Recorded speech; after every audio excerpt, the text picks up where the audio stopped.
Fox Carolina First Alert Weather with meteorologist Adam McWilliams. And as we're tracking Hurricane Erin this morning, this is a live look from the Turks and the Caicos. You can still see those winds and those waves there along the beaches. Again, the Turks and Caicos are well south of where Erin is, but Erin is having an effect on the weather by creating some rough surf out there. And they've had some scattered showers throughout the last couple of days. In fact, right now, Erin is currently just to the north of the Turks and Caicos. In fact, that map is loading here shortly. There you can see it right there. Turks and Caicos are right here. So the center is just to the north of the Turks and Caicos. 115 the current winds right now. It is barely a Category 3. And notice how it looks very ragged on the satellite presentation. Wind shear and dry air is kind of eroded this part of the storm. I do expect this to lessen as we head through the day today, and that will allow Erin to re-strengthen gradually, but it could weaken even further into a Category 2. In fact,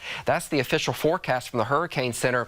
Category 2 hurricane by tomorrow, and then quickly re-strengthening back up to a Category 3 as it does make its closest approach to the United States there at the Outer Banks, before it begins to turn away back out into the Atlantic. And it will be weakening, but it will be turning extratropical, which means it will be turning from a tropical system in kind of a regular area of low pressure as it moves out into the Atlantic. Look at this wind field, though, with Erin. It is going to grow over the next several days, and as we head towards Wednesday and Thursday, that wind field is going to be 550 miles wide. It's going to be a large wind field, and you see some of those tropical storm force winds just brushing the Outer Banks of North Carolina, but those more significant winds will remain well offshore from the Outer Banks, and the waves are also going to increase as well, anywhere from 20 to 30-foot waves just off the shore. But you have that flow coming out of the north and the northeast, helping to really pile that water on and cause that coastal flooding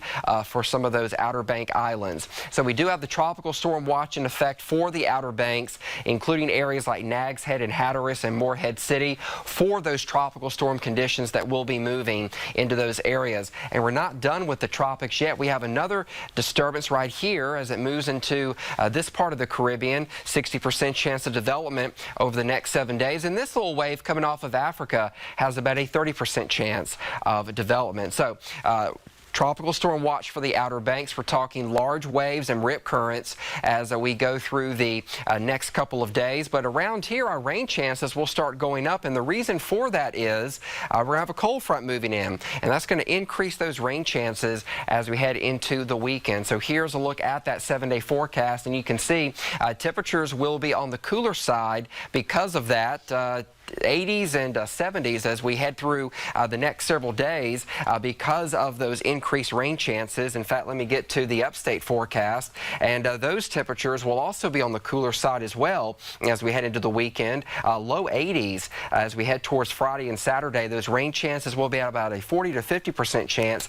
And then for the mountains, we're talking about those temperatures in the 70s over the weekend. But next week, as the front does move through, it's going to bring us some drier air. It's actually going to be pretty nice next week with mostly sunny skies as we start Monday. You notice there are no rain chances in the forecast, so we haven't been able to do that for a while around here. So temperatures will be on the cooler side as we head through the next several days.